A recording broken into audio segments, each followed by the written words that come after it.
Mwaka 2018 taifa la Urusi lilipata nafasi ya kuandaa kombe la dunia, na wakati ambao wanakwenda katika mechi ya ufunguzi baina ya timu ya taifa ya Urusi dhidi ya Saudi Arabia, rais wa Urusi Vladimir Putin alikuwa miongoni mwa wale ambao walihudhuria pia hafla hiyo ya ufunguzi wa kombe la dunia. Sauti ambayo ilisikika pale pamoja na nyimbo iliyosikika pale haikuwahi kuzungumzwa, haikuwahi kusifiwa, lakini haikuwahi kufahamika na kuwekwa kwenye vichwa vya watu wengi kama ambavyo alifanya Shakira pengine kwenye kombe la dunia mwaka 2010 hapa Afrika ya Kusini na vinginevyo.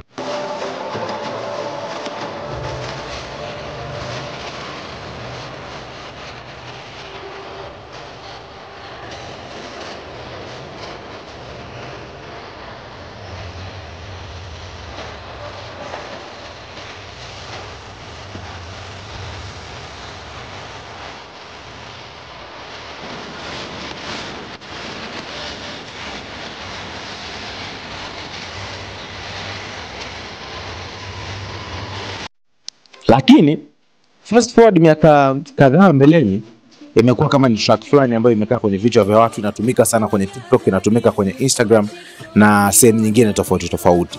Ni nyimbo ya mwanadada ambaye sauti yake iliwachokonoa watu wengi sana, wakatazama kile alichokuwa anakifanya na iliwabidi pia wasikilize kile ambacho alikuwa akikifanya. Bila shaka umekutana na nyimbo hii ya Mushuka ambayo umekutana nayo katika Instagram ama umekutana nayo kwenye page ya TikTok, kwenye reels tofauti tofauti. Ilifanywa na moja kati ya wanadada ambao mpaka leo wanashikilia rekodi ya kuwa miongoni mwa performers bora.